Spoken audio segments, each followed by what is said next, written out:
quelques jeux vidéo ont su imposer leur nom et leur style au fil des années, marquant les mémoires au même titre que certains films cultes ou romans majeurs. Sorti en 1991 sur Commodore Amiga, Another World possède encore aujourd'hui le même pouvoir d'évocation. Réalisé chez ses parents par un jeune programmeur graphiste autodidacte, Another World est l'un des rares fleurons de la production vidéoludique française. Éric Chahi, son créateur, débute dans l'informatique avec le ZX81 de son collège. Mal orienté au lycée en filière électronique, il se consacre à la programmation nocturne pendant quelques temps. C'est ainsi qu'il développe en 4 semaines sur Auric-1, son premier ordinateur personnel, 2 jeux qu'il parvient à vendre. Il abandonne rapidement les cours durant le développement d'un autre jeu, le Pacte sur Amstrad CPC, pour se consacrer totalement à sa passion. Il participe alors à la réalisation graphique d'un autre classique, Les Voyageurs du Temps, édité en 1989 par Delphine Software. Cette expérience le conforte dans son ambition, et c'est ainsi qu'il débute la réalisation de Another World avec le concours d'un ancien camarade de lycée pour la musique. J'ai toujours connu Éric investi dans le jeu, mais Éric c'est quelqu'un de très discret, il n'en parlait pas beaucoup. Comme il savait que j'y connaissais rien, il ne pensait pas que ça puisse m'intéresser. J'ai découvert un jour qu'il avait fait des jeux qui étaient en vente dans le commerce. Et je le connaissais depuis déjà 4 ou 5 ans. Je n'aime pas raconter l'histoire de Another World parce que j'estime que les images le font bien mieux. Et en fait, j'ai conçu les images pour que ça raconte quelque chose. Donc le raconter moi-même, c'est toujours un petit peu bizarre. C'est vrai que dans Another World, mis à part le côté un peu action, il n'y a plus rien en commun avec ce que j'aimais au début du jeu vidéo, les jeux d'arcade.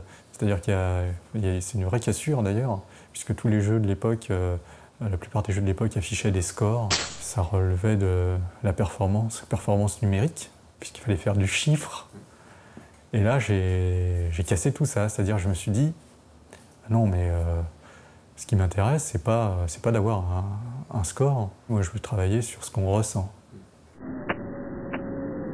C'est Éric. Le petit personnage, c'est Éric. Il y a une certaine discrétion qui confine même parfois un peu à la mélancolie, et Éric est comme ça. C'est l'impression qu'il donne. Alors que finalement, une fois qu'il se lance, on peut quasiment plus l'arrêter. Mais... C'est vrai qu'il y a un parallèle entre l'aventure donc de Lester, ce personnage qui se retrouve seul, mais vraiment seul dans un univers qui lui est complètement étranger. Il y a un petit parallèle avec la création même du jeu. Quelque part, au fond de moi, j'avais un sentiment de solitude. Et je pense que inconsciemment, je l'ai mis dans le jeu aussi. L'ami extraterrestre, il ne fait rien d'autre qu'appuyer ce sentiment de solitude.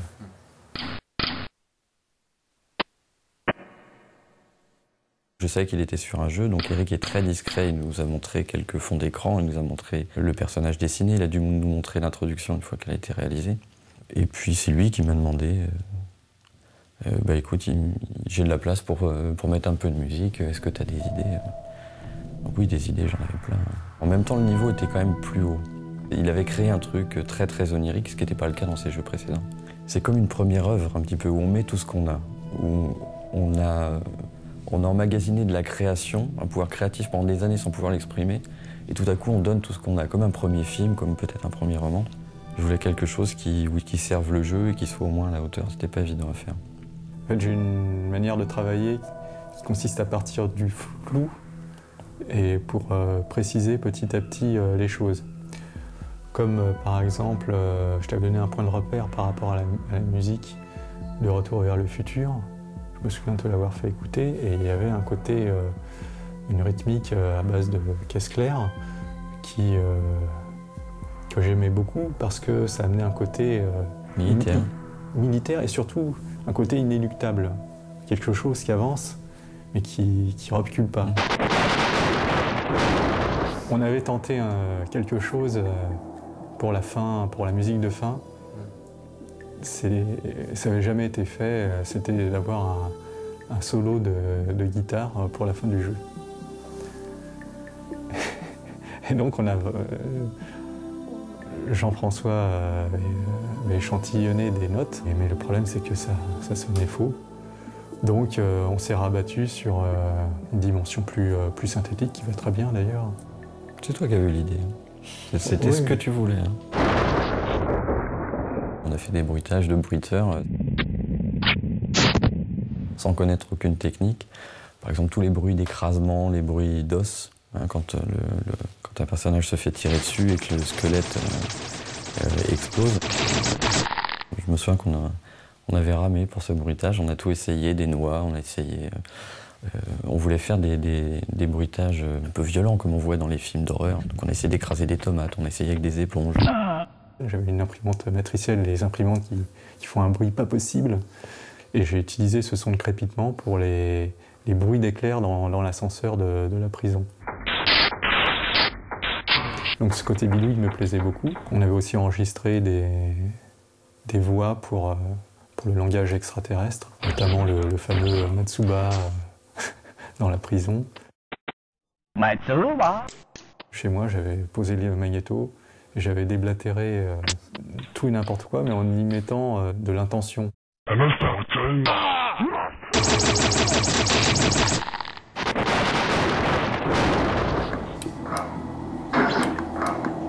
Alors là, on peut observer le personnage au fond qui est arrivé avec un effet de blur comme des traînées typiques de ce qu'on peut voir dans certains mangas. C'est vrai qu'à cette époque-là, j'aimais bien une série qui s'appelait Dragon Ball.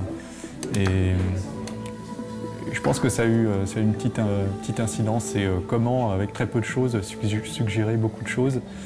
Et peut-être que le gros pouvoir vient du Kamehameha de Dragon Ball.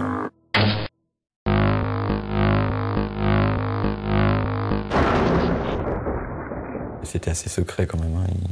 Il nous montrait ce qu'il voulait bien nous montrer. Oui, parce que voilà. Pourquoi Oui. Pourquoi je montrais bien Non, mais c'est pas un reproche. Non, mais si, mais je vais l'expliquer un peu. C'est que j'aimais bien montrer quelque chose d'à peu près fini pour voir l'effet que produisait la création sur quelqu'un qui n'avait jamais rien vu. Non, mais même, tu en parlais peu, on te voyait pas beaucoup. C'est vrai que tu t'es investi jour et nuit pendant plus d'un an, 2 ans. 2 ans. Pendant 2 ans.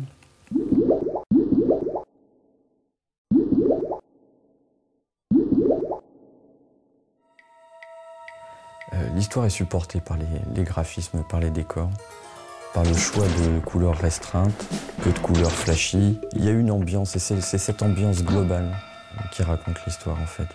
Plus qu'une histoire, moi j'ai trouvé que c'était un sentiment. On a un peu le sentiment d'un monde qui touche à sa fin, qui va s'écrouler, il va se passer quelque chose. Ou il s'est passé quelque chose, ou il y a eu une catastrophe. Parce qu'on ne sait pas dans quel monde il arrive non plus ce personnage. C'est un monde parallèle, il est dans le futur, il est dans le passé. On ne sait pas très bien où c'est, il donne aucune indication là-dessus. Le joueur ou le spectateur peut s'imaginer absolument ce qu'il veut.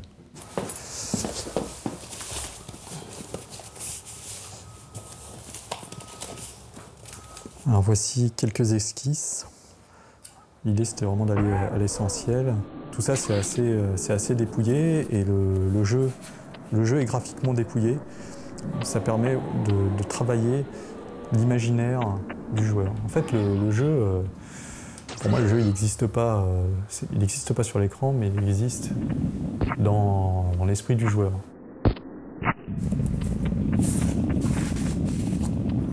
Par exemple, le monstre noir, c'est typiquement ça, quoi. C'est une forme, c'est un contour, on peut y projeter énormément de choses. On sent la masse.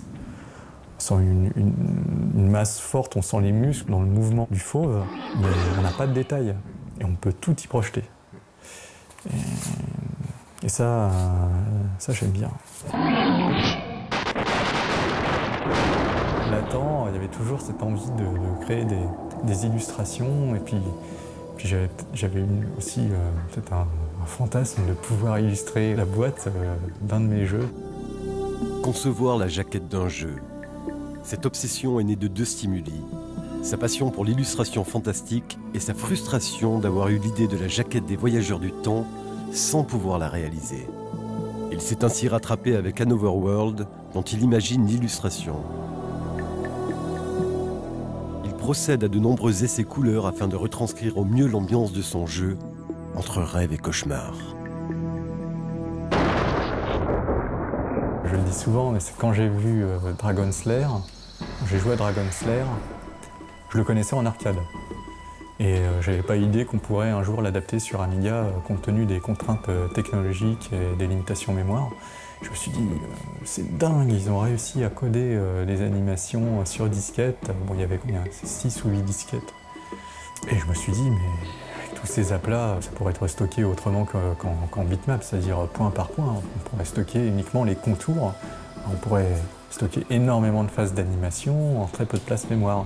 Je me suis dit, il faut que j'écrive une routine de polygones. Et l'Amiga avait un chouette environnement de travail. Et voilà, je suis parti là-dessus.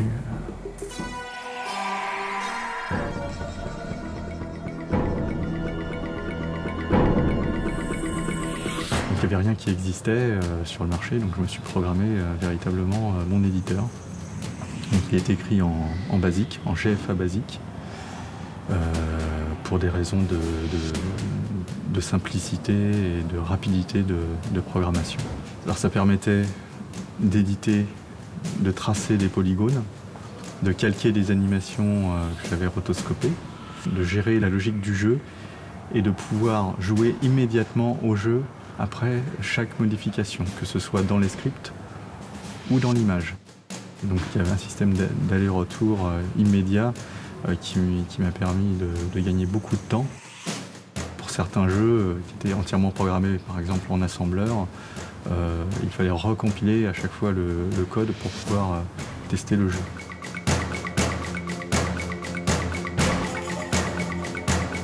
Là, je peux naviguer dans les différents objets qui sont constitués de polygones. Donc ce sont des groupes de polygones que je peux déplacer donc, très facilement et que je peux inclure dans d'autres objets. Donc ça, finalement, les graphismes sont constitués de sous-objets. Il y a une structure hiérarchique, c'est comme des poupées russes. Je crée des blocs, des briques de base, des modules graphiques, par exemple une colonne, une porte, que je pouvais assembler et réutiliser à différents endroits du jeu. Derrière cette étincelle technologique, il y avait l'envie de créer un jeu orienté science-fiction, il y avait l'envie de créer un jeu qui communique une atmosphère, un ressenti, qui ait une connotation cinématographique. On n'avait pas beaucoup de jeux en 3D ou en pseudo 3D. Donc, je veux dire, c'était quelque chose. L'utilisation des polygones était quelque chose de très lourd. Hein. Et la technique employée permettait d'avoir de vrais effets cinématographiques. Et il y a ça aussi. En plus de l'ambiance et de l'âme du jeu, il y avait une construction cinématographique du jeu. C'est très important. Ça me rappelle, dans un autre domaine, le premier jeu qui a fait cette construction cinématographique, qui était Karateka.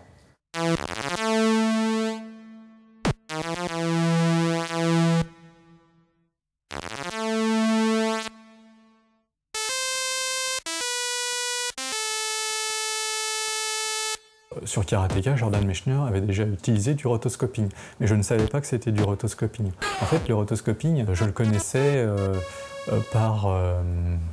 J'avais vu un reportage sur le Seigneur des Anneaux de Ralph Bakshi. Je m'étais dit que ça me permettrait d'aller plus vite et d'obtenir des mouvements, je dirais, assez réalistes.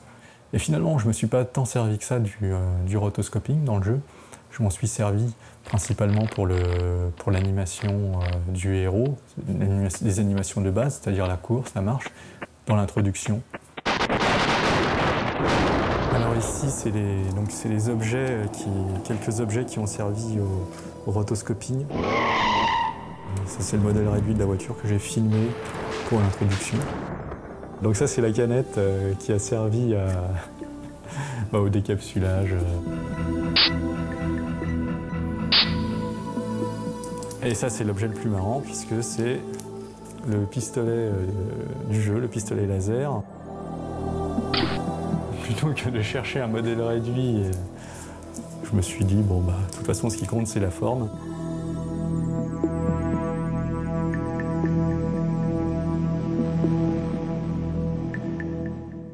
non, mais ça n'a rien à voir avec Another World. Oui, C'est de la cendre volcanique, celle-ci, elle vient de l'Etna.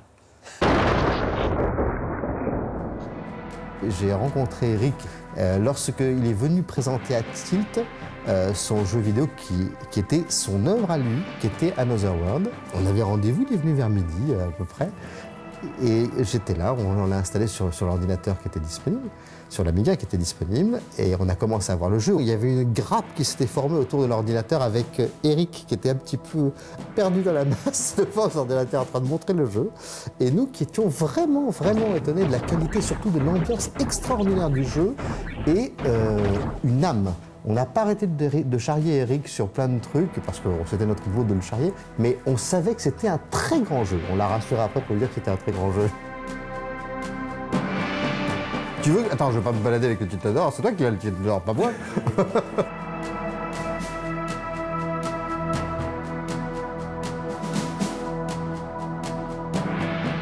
Avec Internet, je me rendais vraiment compte que ce jeu avait particulièrement marqué. Et à mon niveau personnel, ce jeu marque une étape. J'ai vraiment envie de créer quelque chose particulièrement, parce que là, ça rentrait dans la 15e année, donc je me suis dit, peut-être quelque chose à faire.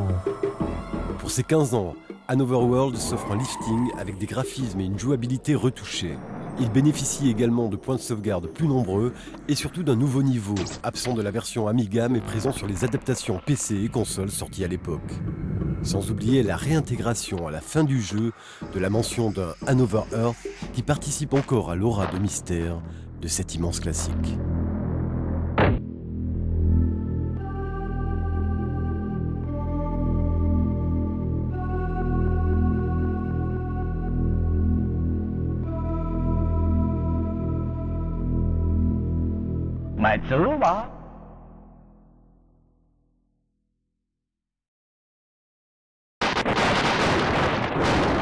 Je sais qu'il a été en but avec l'adaptateur américain, donc il en parlera mieux que moi. Enfin, il y a des scènes où on lui a demandé de couper. Alors, c'est pas forcément les scènes violentes. Il y a des naïades dans une scène vers la fin qui prennent un bain. Elles sont nues, quoi. On leur voit l'arrêt des fesses. Donc j'ai dû enlever l'arrêt des fesses pour que ça ressemble à un maillot de bain.